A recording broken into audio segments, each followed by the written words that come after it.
Step into the mystical world of ancient Egypt, where a pantheon of gods and goddesses reigns supreme with their distinct personalities, stories, and symbolic representations.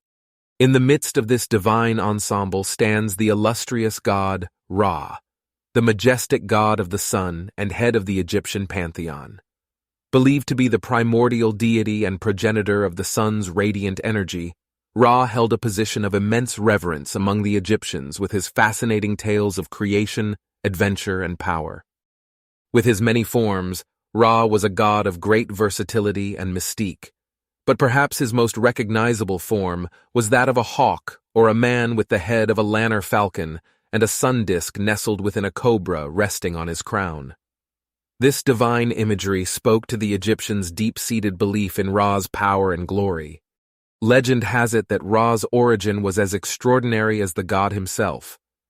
Following the primeval wars that shaped the universe, Mehet-Weret, the goddess of creation, gave birth to Ra, her luminary child.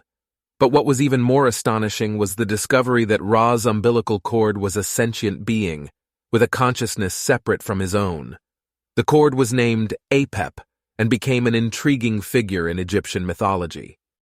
Apep was viewed as the greatest enemy of Ra, and thus was given the title Enemy of Ra and the Lord of Chaos.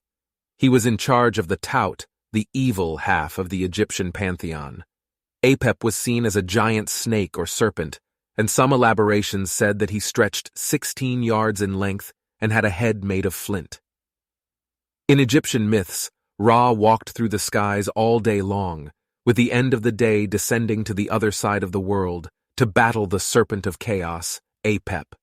Since everyone can see that the sun is not attacked by a giant snake during the day, storytellers said that Apep must lie just below the horizon.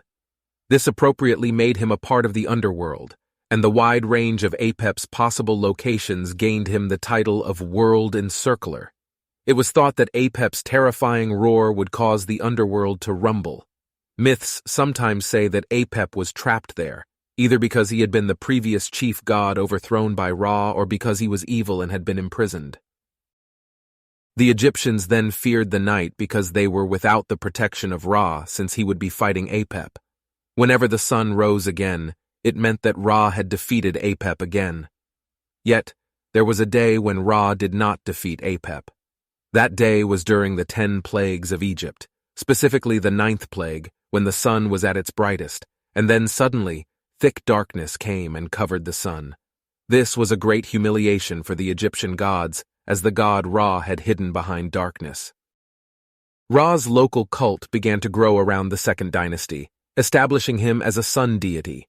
By the 4th dynasty, pharaohs were seen as Ra's manifestations on earth, referred to as sons of Ra.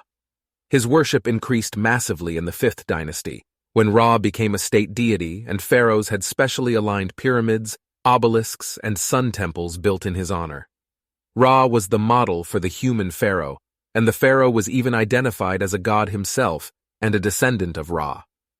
Typically, this took the form of the pharaoh being hailed as the incarnation of Horus, and sometimes the pharaoh was also referred to simply as the son of Ra.